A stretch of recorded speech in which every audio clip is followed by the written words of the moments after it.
Assalamualaikum warahmatullahi wabarakatuh. Alhamdulillah, segala puji hanya milik Allah Subhanahu wa Ta'ala yang senantiasa kita curahkan kepadanya. Salawat serta salam senantiasa kita curahkan kepada baginda Nabiullah Muhammad Sallallahu Alaihi Wasallam. Baik, hadirin sekalian yang dimuliakan oleh Allah Subhanahu wa Ta'ala, kembali kita bertemu dalam kegiatan kita, yaitu ngobrol santai. Ya, akan tetapi yang membedakan pada kesempatan kali ini, narasumber dan juga temanya tuh ya menarik daripada materi-materi sebelumnya. Insya Allah materi yang akan kita bawakan yaitu mengenai tantangan ya dan peluang hijrah di era modern. Dan tentunya Firmansyah nggak sendirian. Firmansyah ditemani dengan salah satu narasumber yang sangat spesial, yaitu Brother Lim Jason. Tentunya ini tidak asing lagi buat Anda yang mungkin selalu melihat di media sosial. Kita sambut terlebih dahulu. Assalamualaikum warahmatullahi wabarakatuh, Brother. Waalaikumsalam warahmatullahi wabarakatuh. Bagaimana kabar di pagi hari ini, Brother?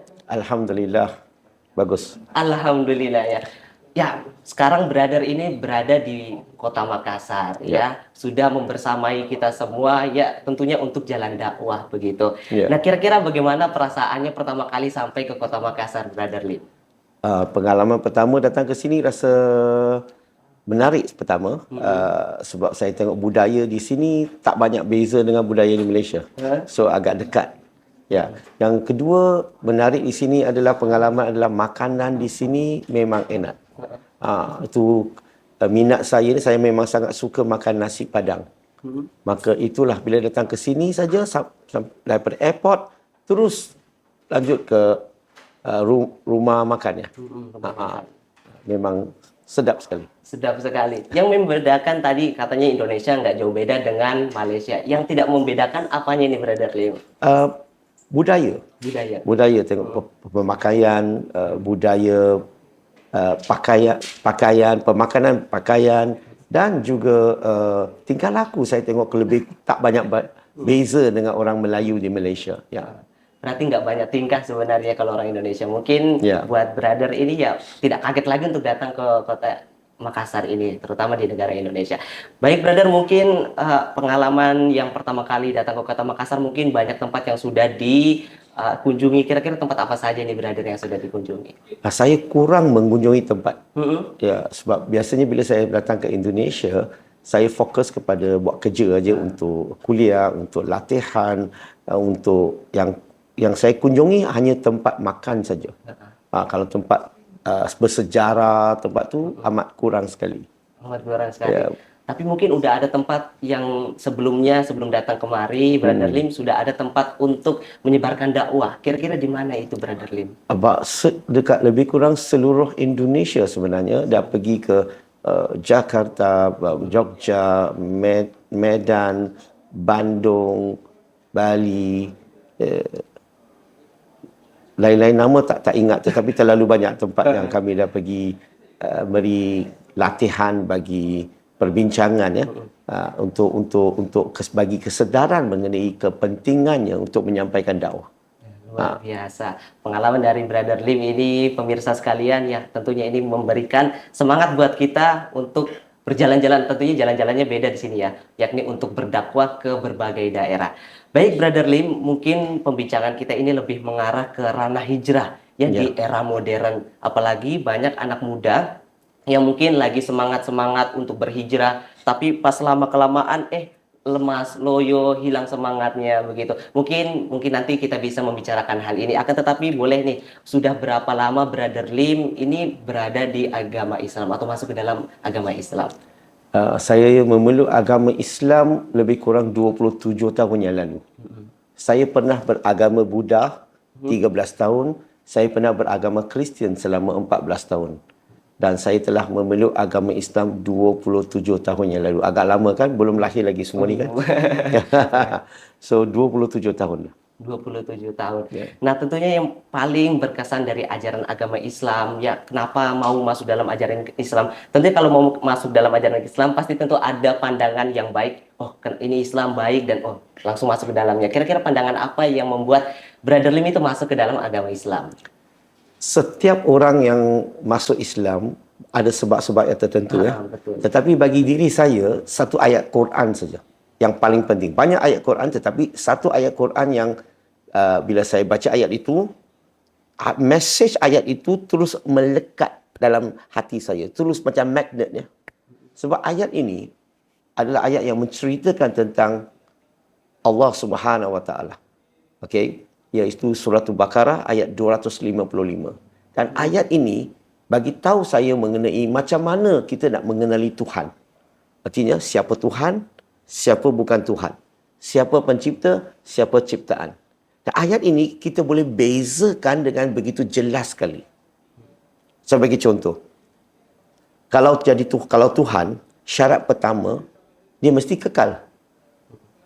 Kalau yang tak kekal, bisa jadi Tuhan? Tak bisa. Maka segala-gala dalam alam ini, segala-gala yang ada nyawa, tak ada satu pun mempunyai ciri-ciri itu. Iaitu semuanya tak kekal. Maka tak ada satu pun layak jadi Tuhan. Mereka jadi ciptaan Tuhan. Yang kedua, kalau ciri-ciri Tuhan, okay, dia tiada permulaan pengakhiran. Ataupun tidak ada awal, akhir. Tidak lahir, tidak mati. Betul? Tetapi segala-gala dalam alam ini, manusia lah, binatang, tumbuh-tumbuhan, apa saja yang ada nyawa, semuanya ada awal, akhir. Semua lahir akan mati. Berarti mereka ni tidak mempunyai ciri-ciri ketuhanan. Yang ketiga, Tuhan, dia tidak terikat kepada masa, ruang dan jisim. Yang terikat kepada masa, ruang dan jisim adalah segala-gala makhluk dalam alam ini. Semuanya terikat kepada masa. Ada ruang, ada jisim. Tetapi pencipta, Tuhan, dia tidak terikat kepada masa, ruang dan jisim. Malahan, dia yang mencipta masa, ruang dan jisim untuk alam ini. Maka tak ada sesuatu pun dalam alam ini yang layak jadi Tuhan sebab mereka tidak mempunyai ciri-ciri yang ketiga tadi. Yang keempat, Tuhan tidak bergantung kepada apa-apa. Dia tidak memerlukan matahari, dia tak memerlukan udara, dia tak memerlukan makan minum. Tetapi segala ciptaannya, segala-gala dalam alam ini, semuanya bergantung kepada matahari untuk hidup, bergantung kepada udara untuk hidup, bergantung kepada makan minum. Kalau mereka bergantung, berarti mereka tidak mempunyai ciri-ciri ketuhanan. Dan akhir sekali, Tuhan dia tidak perlu rehat dan tidur. Ciptaan, segala-gala yang ada nyawa memerlukan rehat dan tidur. Dalam erti kata lain, bila saya baca ayat ini, begitu jelas sekali yang ada ciri-ciri ini hanya Allah Subhanahu Wa Taala. Yang makhluk tak ada satu pun mempunyai ciri-ciri ini. Saya tambah sikit contoh lagi. Tadi saya sebut 5 ciri-ciri pencipta. Ciptaannya tadi sebalik kan? Dan surah Al-Baqarah tadi, saya gunakan ayat itu, maksud ayat itu dan saya kembangkan ayat itu, jadikan perbincangan tadi. Dan ayat ini juga boleh dikenali sebagai touchstone of theology. Maksudnya, nak mengenali siapa Tuhan, siapa bukan Tuhan. Kalau dia boleh memenuhi 5 syarat ciri-ciri pencipta ini, maka dia Tuhan. Kalau dia tak dapat memenuhi 5 syarat ini, dia mesti memenuhi syarat sebelah sini. Jadi ciptaan. Saya bagi contoh. Tadi pencipta, ni ciptaan. 5 ciri tadi. Kalau kamu letak nama Muhammad sallallahu alaihi wasallam di atas, Nabi Muhammad sallallahu alaihi wasallam kekal ke tak kekal? Tak kekal. Tak kekal. Maka dia adalah ciptaan. Dia ada permulaan, dia ada awal akhir tak? Awal akhir. Dia lahir dan dia dah wafat, betul? Maka dia masuk kategori ciptaan sebab dia ada awal akhir. Dia terikat tak kepada masa? Ya, dia hidup sampai usia 63 kan? Ciptaan. Dan dia bergantung tak kepada udara, matahari, makan minum? Ya, ciptaan, dan dia rehat dan tidur. Berarti Nabi Muhammad sallallahu alaihi wasallam langsung tak ada ciri-ciri ketuhanan. Kalau kita letak lagi, siapa saja? Apa saja. Contohnya kita letak Siddhartha Gautama Buddha. Saya pernah beragama Buddha dulu kan. Saya letak nama dia ke atas. Maka dia kekal ke tak kekal? Dia tak kekal sebab dia lahir dan dia telah meninggal dunia. Maka kalau dia tak kekal, dia adalah ciptaan. Dia tak mungkin jadi Tuhan. Dia ada awal akhir tak? Ada. Dia lahir dan dia telah meninggal. Maka dia ciptaan. Semasa dia hidup, dia terikat tak kepada masa? Dia terikat. Sebab itulah dia hidup sampai usia 80 tahun. Dia bergantung. Ya. Ya, dia ada satu mangkuk khas untuk minta makanan rumah ke rumah. dia makan dan dia minum, maka dia adalah ciptaan, dan dia rehat, dia adalah ciptaan. Berarti ciri-ciri yang ada pada Muhammad sallallahu alaihi wasallam dan juga pada Siddhartha Gautama Buddha tidak mempunyai ciri-ciri ketuhanan. Kalau kita masuk lagi, tambah lagi, contohnya Nabi Isa alaihissalam atau Kristian gelar sebagai Jesus Christ.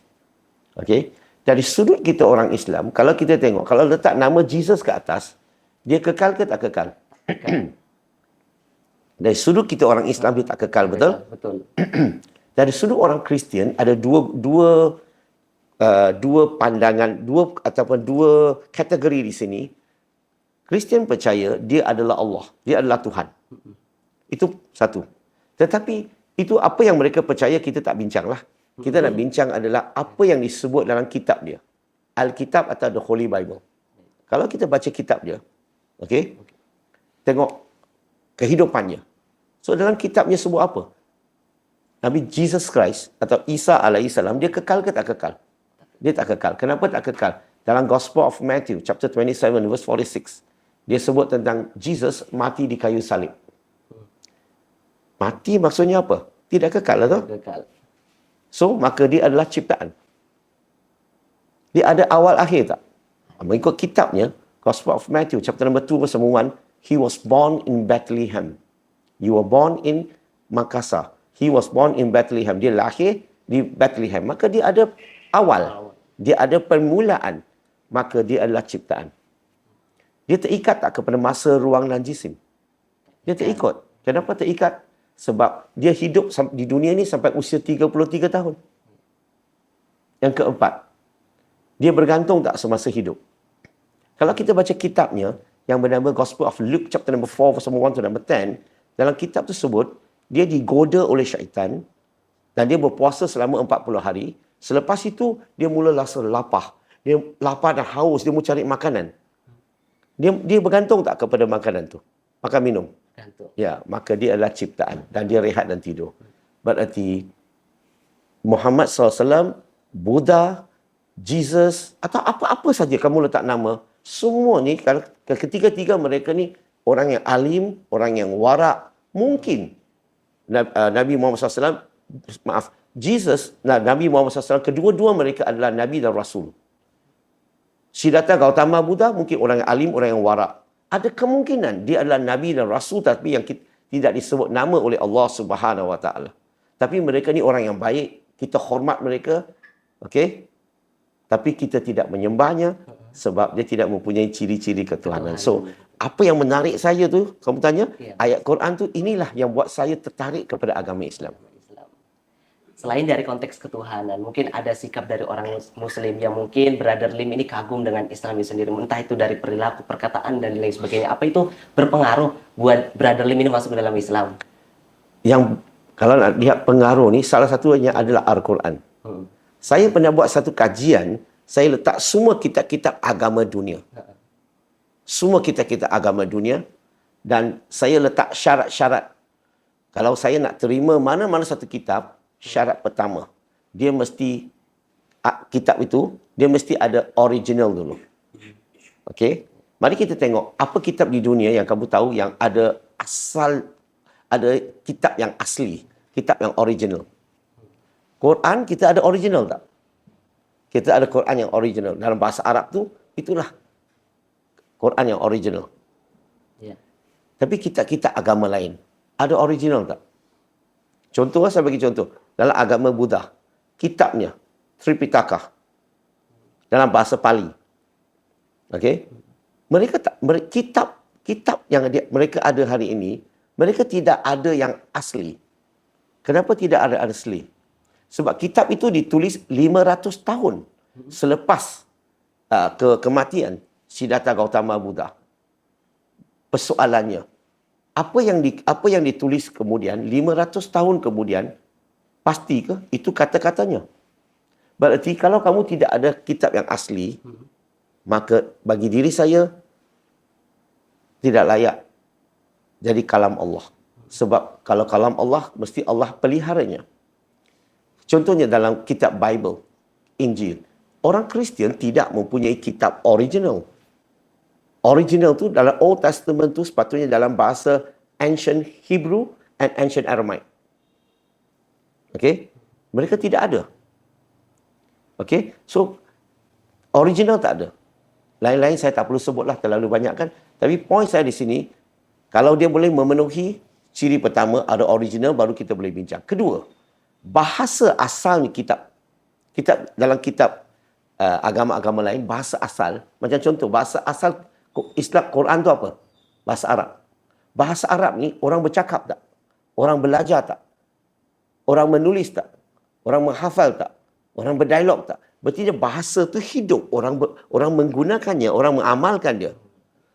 Kalau bahasa asal kitab itu mati, ataupun dalam perjalanan nak mati, maka apa gunanya kalau saya boleh tunjukkan kitab asli itu kepada kamu? Kamu mungkin bisa baca, tapi kamu tak bisa faham lagi sebab bahasa tu bukan bahasa pertuturan lagi. Maka majoriti kita agama dunia, bahasa tu bahasa sama ada sudah mati atau dalam perjalanan nak mati. So, bahasa kita ada original, bahasa hidup. Yang ketiga, kitab itu. Okey? Dikarang tak semasa pengasas tu hidup? Quran, Nabi sampaikan kepada sahabat, selain sahabat tu menghafalnya dan mereka juga menulisnya. Jadi hafal dan tulis. Okey. Tapi kita agama lain, dihafal tak? Ditulis tak semasa pengasas tu hidup? Tidak berlaku. Yang keempat, relevant. Berarti Al-Quran, okey, sesuai tak zaman Nabi sebagai panduan bimbingan kehidupan manusia? Amat sesuai. Hari ini sesuai tak? Sampai hari kiamat pun sesuai, betul? Tetapi kita agama lain, sesuai ke tak sesuai? Saya sering kali terlibat dalam dialog, the interfaith dialog dengan agama-agama lain. Ya, tetapi bila mereka berhujah, mereka hanya bisa kata kebanyakannya, kami percaya. Tetapi mereka tak bisa kata dalam surah berapa, ayat berapa kata begini-begini. Tetapi bila kami orang Islam berhujah, saya akan sebut surah berapa, ayat berapa. Sama sebut hadis, Bukhari, Muslim, Daud akan bagi jilid berapa, hadis berapa dan sebagainya. Supaya orang tak perlu percaya kata saya. Orang boleh check. Tekan, check. Sekarang kan social media yang begitu maju sekali. Yang kelima, ini penting sekali. Kitab suci diturunkan sepatutnya sebagai panduan bimbingan kehidupan manusia. Okey? Dan bagi sangat penting bagi saya adalah dalam Islam, okey, isu muamalat diterangkan secara menyeluruh. Faham tak muamalat? Contohnya kita pergi ke WC. WC ya sini? Ya, toilet. Toilet ya. Dalam Islam ajar kita tentang hygiene. Kalau kamu pergi ke WC, kamu harus basuh, cuci, bersih, baru kamu keluar daripada WC. Betul? Itu Islam ajar tentang hygiene. Walaupun perkara kecil, tetapi itu sangat penting. Saya dulu sebelum Islam, saya pernah menganut dua agama. Dua-dua agama tak pernah ajar saya perlu basuh. Maka kita gunakan kertas saja. Faham kan bezanya? So Islam ajar setiap perkara. Tak ada masa saya nak hujah. Last kali adalah tentang akidah. Islam satu-satunya mengajar, mendidik, membimbing manusia macam mana nak mengenali siapa Tuhan, siapa bukan Tuhan. Maka soalan yang kamu kemukakan tadi, okey, yang buat saya amat tertarik tu salah satunya Al-Quran. Ya, yang saya bila baca Quran tu wow, macam itulah. Jadi ini adalah nikmat yang paling besar tentunya ya. Tidak bisa dibandingkan dengan nikmat-nikmat yang lainnya. Dan syukur alhamdulillah Brother Lim ini telah memeluk agama Islam mungkin kurang lebih 27 tahun yang lalu ya. Dan baik sekarang sudah berada di agama Islam Brother Lim. Dan tentunya ada banyak rintangan yang mungkin dihadapi oleh Brother Lim selama berada dalam agama Islam. Nah, kira-kira rintangan yang paling berat berada di agama Islam itu apa Brother Lim? Terlalu banyak ya. Okey, ringkasan yang pertama, semasa nak masuk Islam tu, bila saya buat kajian, saya dapati Islam tu, wow, saya memang sangat tertarik dah. Bila nak masuk Islam, saya tak tahu macam mana nak masuk. Artinya, tak ada orang Islam jemput saya masuk, ajak saya masuk. Dan saya telefon kawan saya. Bisa bawa saya masuk Islam. Saya jumpa kawan saya lah. Dia kata, Islam tak bisa main-main. Islam bukan suka-suka kamu nak masuk, suka-suka nak keluar. Dia bukan nak bawa saya masuk Islam. Dia suruh saya balik fikir 10 kali. Fikir masak-masak. Saya pun balik fikirlah. 2 bulan kemudian saya jumpa sahabat saya tu. Saya kata, saya sudah fikir masak. Saya dah buat keputusan nak masuk Islam. Dia kata, balik fikir 10 kali. Islam tak bisa main-main. Mungkin dia nak nasihat saya fikir masak-masak sebelum kamu buat keputusan. Selepas 4 bulan, saya dah fikir masak, saya jumpa dia. Saya cakap, boleh tak bawa saya masuk Islam? Dia ulang soalan yang sama, kata-kata yang sama tadi. Balik fikir 10 kali. Saya dah fed up lah. Fed up ni dah marah dah kan. Saya nak masuk Islam. Tapi akhirnya, dia tak ajak saya, tak bawa saya masuk Islam. Okay. Saya pun baliklah rumah. Saya doa je, Tuhan kalau kamu benarkan saya masuk Islam, tunjukkanlah jalan. Sebab saya tak tahu macam mana nak masuk. Tak tahu. Maka tiba-tiba dapat ilham. Ilham macam mana? Tekan 103. Di Malaysia, tekan 103 ni operator. Kamu bisa tanya operator. Dan bila saya telefon tu, nak tanya operator, itu nasib saya ni adalah, operator tu bukan Islam. Dia beragama Hindu. Saya nak tanya dia, saya nak masuk Islam. Dia kata, maaf cik, saya ni Hindu. La ilaha illallah. Saya ingat dapat ilham. Tetapi walaupun dia bukan Islam, dia tahu, dia operator. Dia bagi saya contact number pejabat agama dan dia suruh saya tanya kat situ.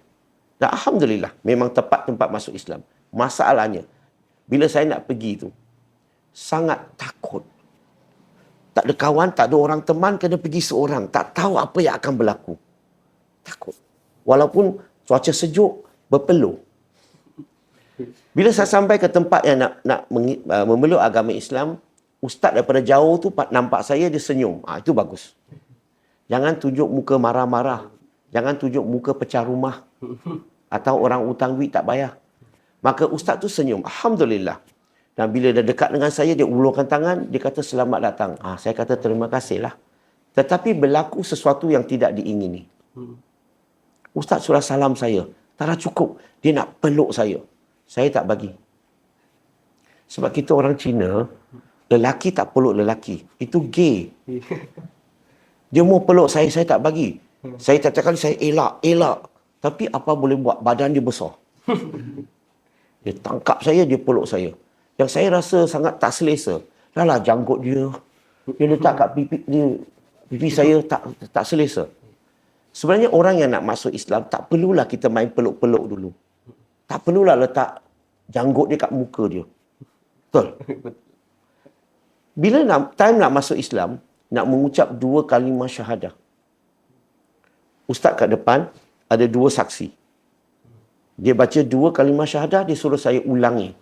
Tetapi dia baca dengan 2 kalimah syahadah tu dengan kelajuan 80 km sejam. Dan bila saya ulang balik, pelat. Saya tak bisa baca dengan betul.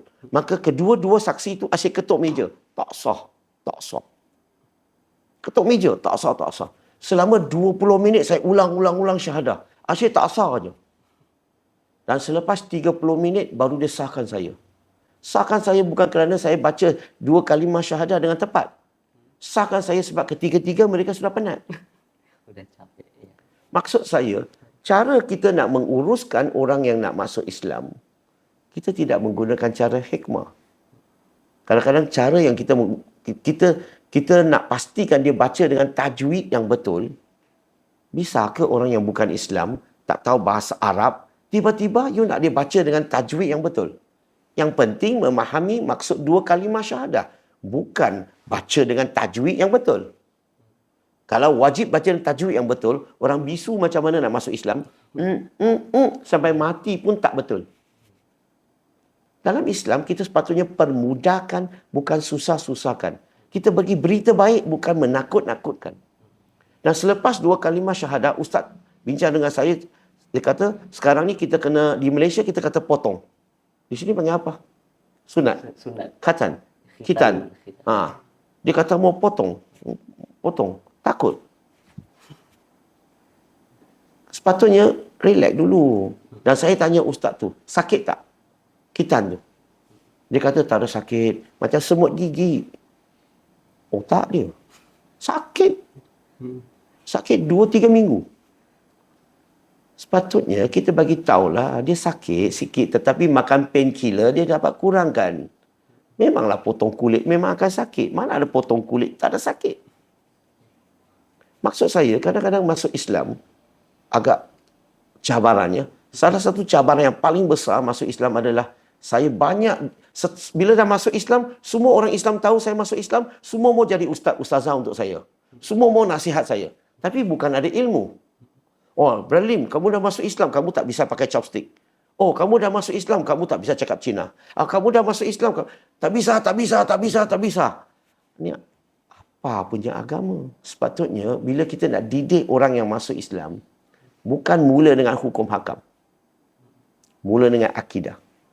Allah menurunkan Quran kepada Nabi Muhammad SAW, okay, selama 13 tahun di Mekah. 10 tahun di Madinah. Ada 2 peringkat. Yang 13 tahun awal-awalnya Allah turunkan ayat-ayat majoritinya ayat apa? Akidah ke ayat fiqh? Allah mula dengan akidah. Selama 13 tahun. Sehingga akidah mereka dah mantap, mereka berhijrah ke Madinah, barulah Allah turunkan ayat-ayat hukum hakam. Fiqh. Fikih. Tapi sedihnya, orang sekarang, orang yang baru nak kembali kepada Islam, baru nak dekat kepada Islam, ataupun baru masuk Islam, kita mula dengan segala-gala hukum hakam. Saya bagi contoh. Sahabat ramai yang masuk Islam di Mekah. Tapi pada masa yang sama, ramai di kalangan sahabat tu masih minum khamar, masih minum arak di sini. Ya. Allah tidak mengharamkan, Nabi tidak mengharamkan. Tidak mengharamkan. Dan bila mereka berhijrah ke Madinah, bila akidah dah mantap, maksudnya tiang bangunan dah siap, bila berhijrah ke Madinah, barulah Allah turunkan ayat-ayat hukum hakam. Sikit, sedikit. Sahabat yang minum arak 13 tahun di Mekah, Allah tak haramkan, Nabi tak haramkan. Bila mereka berhijrah ke Madinah, tahun ke-17, barulah Allah turunkan surah Al-Ma'idah, surah ke-5 ayat 90. Mengharamkan minum arak. Barulah sahabat berhenti. Selepas 17 tahun. Ini baru nak masuk Islam. Haram. Maka orang akan rasa amat-amat berat, amat-amat membebankan. So inilah sebahagian sedikit cabaran. Banyak lagi tapi masa tidak mengizinkan saya untuk menerangkan lebih banyak. Tapi ini sedikit saja. Wallahu alam. Ya baik, pemirsa sekalian, inilah yang mungkin bisa kita berikan ya pada kesempatan kali ini, perjalanan dakwah dan juga Brother Lim masuk ke dalam agama Islam. Tentunya ini semoga bisa memberi inspirasi buat teman-teman yang ada di luar sana yang mungkin baik itu yang ingin dan baru mau masuk Islam, dan juga mungkin yang baru-baru saja masuk Islam dan mungkin imannya juga masih belum begitu kuat ya. Semoga setelah mendengarkan daripada tausiah dan juga pencerahan dari Brother Lim ini ya bisa membawa manfaat untuk kita semua. Ya, mungkin ini yang bisa kami berikan. Terima kasih banyak ya Brother Lim atas kesempatan yang diberikan pada kesempatan kali ini. Ya mungkin Brother Lim ini banyak agendanya ya di luar sana dan mau menyempatkan waktunya datang ke sini. Terima kasih banyak Brother Lim. Sama-sama. Ya, sekira ini yang bisa kami sampaikan untuk kesempatan kali ini. Kurang dan lebihnya mohon dimaafkan. Atas segala perhatiannya kami ucapkan banyak terima kasih. Syukran wa barakallahu fikum, jazakumullahu khairan katsiran. Wassalamualaikum warahmatullahi wabarakatuh.